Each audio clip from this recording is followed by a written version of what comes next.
you done Toronto before? First time. And is it a little grueling? No, I love it. Oh, you like it when all the women are applauding you on the red carpet? No, I love. It feels like a festival which really cares about film. And, that's true. You know, that's what it's about. Everybody's here to watch films, and film is the winner above and beyond anything else. Do you get to see anything else Tonight. What are you going to see? Tonight, what am I going to see? I don't think I'll. I think I've got tickets to. The Lady. The Lady. Which I just saw this morning, and I highly recommend. Okay. Made me cry. Okay. It's really That's good. my 9 o'clock. Good for you. For that, I got tickets to things knowing they clashed, and just thought, well, I'll see how I feel at the time. I think I've got a mixture of WE and the Comic-Con documentary. That gives you the range. Yeah. Now, Comic-Con you've been to. I've been to Comic-Con, we yeah, know. which is crazy. We know you've done and that. wild.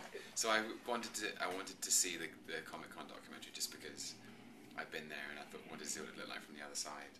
It's so interesting that you've been introduced to American and world audiences in these sort of big muscle comic book movies. You know, Thor, which I liked along with everybody else. Partly because Kenneth Branagh actually did it intelligently. Yeah. It wasn't just a silly, shoot 'em Yeah, up. he's amazing. He just is amazing. Were you two able to work well together because you spoke the same language? Well, Ken and I had worked together about 4 times before that. In theatre? In theatre. Well, we once doing a Chekhov play, his first play, Ivanov, which is very rarely performed, but is still brilliant, I think. And then we did a television series of the Wallander novels by Henning Mankell. We did 6 episodes of that, so we'd spent 6 long months in Sweden being police detectives, and then we'd also done a radio play together. So there was definitely a shared language for sure. And when you ended up, so he must have pulled you in to Thor in the first place. Yeah, I mean he couldn't just say, "Here you go, here's a gig."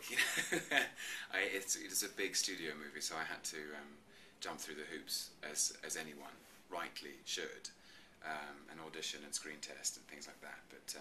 But certainly I couldn't have done it without him. Well, you certainly held the screen there. Did you have any idea that you were going to be the villain of the Avengers too? I didn't. Well, I had a sense that Kevin Feige, the head of Marvel Studios, had that in his mind, and he'd said to me, "By the way, I hope you know we're making this Avengers film in a couple of years, and I don't know if you've ever seen the first edition of the Avengers comic, but the Hulk and Iron Man and Thor and a number of other superheroes come together because Loki has come down to Earth and is causing some trouble. Wow. So just by the way." I was like, "Oh, that sounds interesting." But why do they need all of those guys? Because I saw the footage at Comic-Con, and we will get to the Deep Blue Sea, I promise.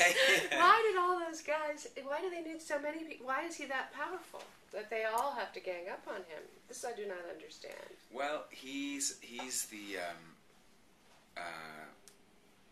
agent of chaos in the Marvel universe. He's the kind of the sorcerer and the magician. And I think I don't want to give too much away, but in the time between the end of Thor and the beginning of Avengers, his power has increased. It must have. Yeah, kind of 1,000-fold. And I think he's combined. He's joined forces and he's learned a few extra tricks up his sleeve. All right, so it is indeed a big contrast to go into something like Deep Blue Sea. Yeah. But it's more your theater background that gives you that kind of ability to do that. I suppose so. Yeah. There's a stylized quality to the work itself, and it's based on a play, the Terence Rattigan play, which in itself is. I mean, I keep being fascinated myself in the difference between the two Terences, the Terence Rattigan and the Terence Davis. Rattigan is so he has a very sad. The play seems to have a very sad soul. Definitely. But there's a lot of delicacy and a lot of lightness on the surface. Whereas Terence Davis is a little bit more unapologetic about the sucker punch of some of that emotional brutality, which I still find very powerful to watch, even though I'm the bestower of that brutality.